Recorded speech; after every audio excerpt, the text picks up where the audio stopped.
Hi, subscribe to my channel Shobha Rana for more.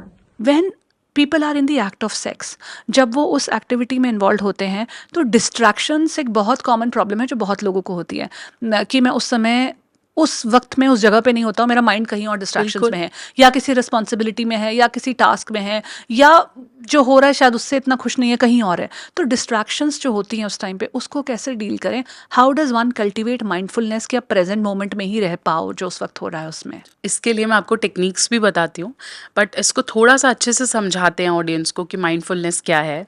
जब आप past में भी नहीं हो और फ्यूचर में भी नहीं हो, जब आप अभी हो, इसे माइंडफुलनेस कहते हैं। प्रेजेंट मोमेंट में present जैसे अभी मैं यहाँ बैठी हूँ तो मुझे ये माइक दिख रहा है, आप दिख रहे हो, I can feel this couch, I can feel the clothes on my body, I can feel the time, ये सब मैं देख रही हूँ, ठीक है।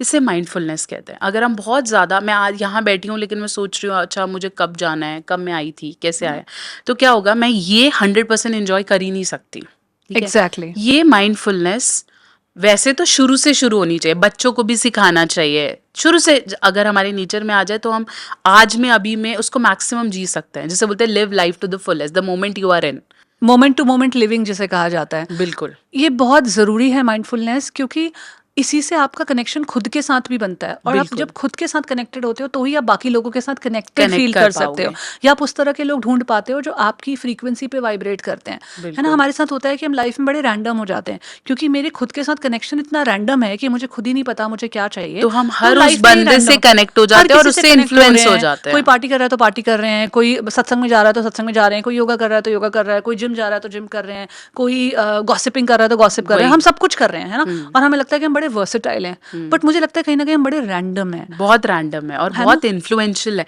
अगर हम ऐसे इन्फ्लुएंस हो रहे हैं कि उसने बोला ये करो, this is pro, this is vibe, तो अच्छा, हम वो मुझे करने भी लग लगता गए। था कि ये एक फ्लेक्सिबिलिटी की बहुत अच्छी निशानी है, लेकिन with my years in life मैंने ये थोड़ा समझा है कि फ्लेक्सिबिलिटी एक तरीका हो सकता है इसे देखने का, कि आप कहीं भी कैसे भी अडेप्ट हो जाते हो, पर हर वक्त हर सिचुएशन में जो आप, क्योंकि आपके अंदर कुछ ना कुछ चल रहा होता है जो आपको बताता है इस सिचुएशन में मैं इतना एंजॉय नहीं कर रही हूँ, but I am just doing it, peer pressure है, या सोशल इसकी डिस्क्रिप्शन ये है कि ये तो एंजॉय ही होना चाहिए, फन ही होना चाहिए, है ना। वो आपको अंदर से सिग्नल्स तो आते ज़रूर हैं, लेकिन आप क्योंकि माइंडफुल नहीं हो, अपने प्रेजेंट से खुद में टच में नहीं हो, तो आप उसको इग्नोर कर देते हो।